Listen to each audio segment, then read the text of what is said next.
think of Sean, I think of the prophet and one that has sought as best he can to pour his life into other people. Sean is an extraordinary leader. He's a dreamer. Many of his ideas come to reality.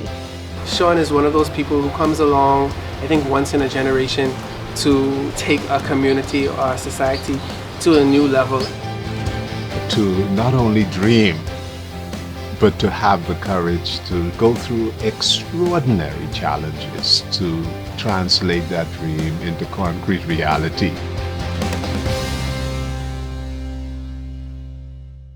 It's difficult to be that person that's out there with a vision and an idea that may be before its time. But Sean's been that kind of person for a long time. Sean was an island boy, born and raised in Tarpon Bay, a community that emphasized resilience and self-sufficiency. He found leadership opportunities within the Methodist Church, including heading up the Eleuthera recovery efforts after Hurricane Andrew in 1992. This experience set his path forward to a life of service in major disaster and recovery relief efforts from South Asia to the Caribbean, and assisted refugees and displaced persons globally. When he sees suffering, when he sees people hurting, when he sees needs in front of him, he feels that at a very deep level, more so than the average human being does. It's easier when you can just kind of turn your eye to that, and ignore it and just kind of go on your merry way. But Sean's not that kind of person. It was heart-wrenching because you couldn't do anything. You felt helpless. It's not a number on a sheet anymore. It's not just a picture on a magazine. These are people that are looking you in your eye. You know their name and you can see their children. And they're telling you what their name is and they're asking you not to forget them. I guess I have a special gift to see through chaos or see the big picture. While a lot of people panic or get nervous, I tend to come alive and start to plan and strategically lay out stuff. When I first got started, we were doing almost exclusively what I would call humanitarian work. Over time, though, the conversation began to shift from those basic humanitarian needs of food, shelter, housing, those kind of things, and moving toward conversations along how do you really help a community improve the livelihoods of everybody who's living there, kind of a rising tide mentality. The way I would describe it typically in the States to people is that it's a community development organization. It's an organization that's focused on trying to do the things necessary to help not just individuals per se, but to help the entire community kind of raise its quality of life. And we talk about how the Share Vision has kind of pointed us in 5 different paths as far as programmatic approaches. And first is economic development. Closely connected to that is education. Environmental sustainability is a big thing we've approached over the years as well. Health and wellness. And the last is culture and heritage. It's been exciting to see something that was a concept, a dream, so to speak, 10, 12 years ago, take the shape it is now and impact lives like it is now. Hurricane Dorian barreled through the islands of Abaco and Grand Bahama on September 1st, 2019. Tragically, many lives were lost. And though thousands escaped death, most survivors lost their homes, businesses, and all their material possessions. One Eleuthera Foundation and its partners immediately jumped in to assist with relocating evacuees and re-establishing their lives, providing housing, meals, counseling services, and eventually training and job placement. Well, One Eleuthera has been a tremendous blessing to me and my family after Hurricane Dorian. Building that we were living in was really damaged after Hurricane Dorian. The mold and mildew was terrible. My daughter has asthma, so I couldn't keep her there. I was so torn and so broken because I just lost everything. I walk out of there with not even shoes, with just jeans and a nightshirt, and everything else I owned in the world was gone.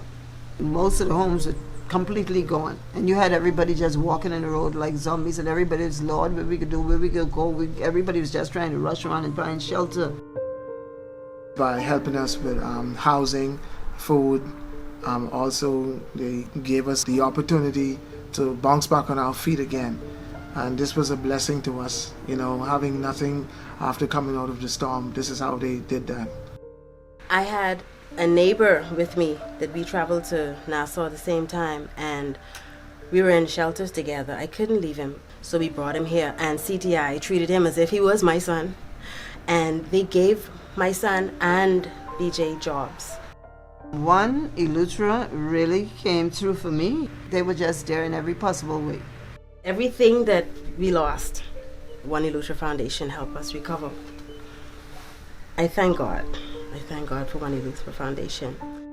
Even now that I'm kind of on my own and a lot stronger, it's just because of them. So I make sure whenever I can, I call them up, and Sean and Macy and everyone, I say thank you all so much. I can never forget what y'all did for me in the hurricane. We're proud of our word one, Eleuthera, because it implies that we are seeking as an organization to bring people across this island together, and it's 2.5 hours top to bottom, so it's a lot of different settlements in between. To understand why One Eleuthera today has gained the confidence, trust, and buy-in by stakeholders, not just in the Bahamas, but internationally, is the extraordinary leadership that Sean provided. And he is a visionary. He can see an alternative possibility, an alternative reality that can affirm the dignity, unleash the potential of a community and of a people. The Bahamas needs Sean at the national level. He has understood the challenges that the island has. He has understood the resources that the island could access, and he has understood how to bridge the gap between the challenges and the resources in so many different types of fields. One key goal for Sean Ingram is attracting and keeping talented young people in Eleuthera. His passion and vision inspire others to pursue their dreams, activate their own visions, and work at a higher capacity than they ever dreamed possible. Sean has been an incredible mentor for me, and I think for a lot of young people in Eleuthera who wanted to come home and do things.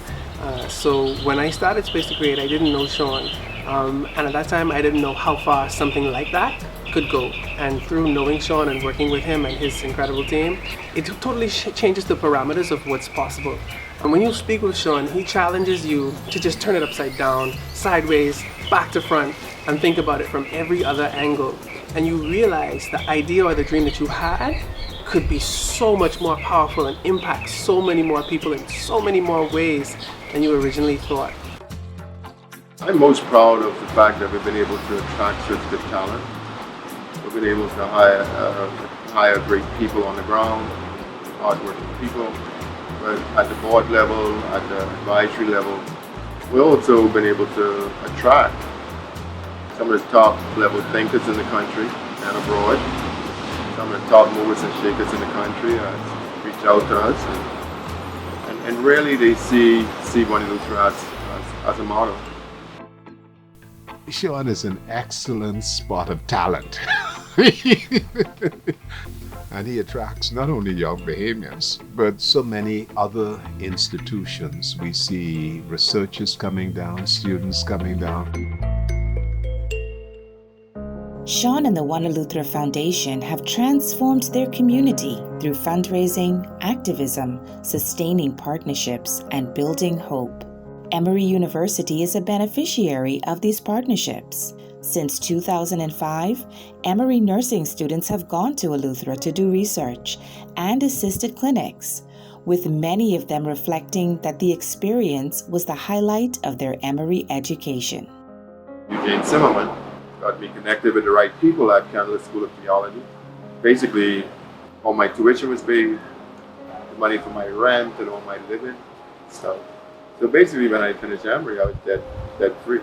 Thanks a lot to Jane Zimmerman.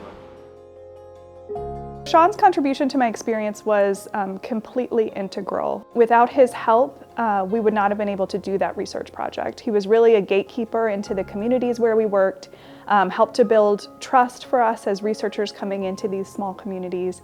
His passion for his community, the work that he's done on their behalf, and the work that he did to help build and strengthen that partnership between Emory and Eleuthera was just so incredibly important. I remember vividly a strong sense of his expansive love for his community and the island and the visionary plans he had for it. I can just remember the look on his face. It was something that was almost palpable. Everywhere we went with him, there was just so much enthusiasm and smiles. It was really touching. Got to really spend some time with the younger kids, and one thing that I really remember is the amount of hospitality that we received by these students, and it was just very heartwarming and very spiritually rewarding. By having them in the clinics, they help to share ideas. It's a cross-training. Emory nurses learn what it means to work in an under-resourced area. So when they leave in during the week, there's a real exchange of ideas between the two groups, the local community and the Emory nurses. Most came here, and I think because of their experiences here, went back to the States with a different idea of how they were going to approach that vocation. I'm going to teach in a way that's maybe a little different than I would have taught had I not experienced the Bahamas. And so it's hard to quantify that. I mean, that's a huge way of shifting our mindset and our thinking and so on. But to me, the Bahamas has been that kind of place. Sean was a key element in changing my perspective of what nursing really is and just what helping people really is. It's selfless, it's done by action steps that overarch what you've already done. Sean really embodied that. One thing I really admire about Sean is his commitment not just to the nursing school, but to Emory at large, and recognizing the vast opportunity for connecting and building partnerships. And that is his strength, not only in his own community, but at Emory. And really wanting to bring us together as a unified Emory, which really aligns with what we're trying to do anyway. Going to Emory was just what I needed. It was perfect for me in my life. It helped me understand my role in the world. It's an incredible opportunity to have such a university like Emory behind you and supporting you, and endorse what you're doing. And I know it's only going to lead from strength to strength. The very name Eleuthera is Greek for freedom. With the help of the One Eleuthera Foundation and Sean Ingram, Eleutherans continue to pursue their own freedoms. The freedom to enjoy the land's natural resources, to freely access quality education, healthcare, and diverse economic opportunities, and to protect and celebrate the island's unique heritage and culture. When I embarked on this journey, I had no idea it would grow into this. Last year, especially, it's been just exponential growth. With any new entity, with any new initiative, it takes guts to do that. It takes a special kind of person to do that. I'm proud of the ways that One Eleuthera has taken risk over the years. And we've got a great team as well of people who have given their blood, sweat, and tears this organization from top to bottom, to kind of get us to this point. I know there are many projects that are happening around Eleuthera that simply would not be here if it was not for Sean's vision. And many people who are doing work at a much higher capacity than they ever imagined through knowing Sean.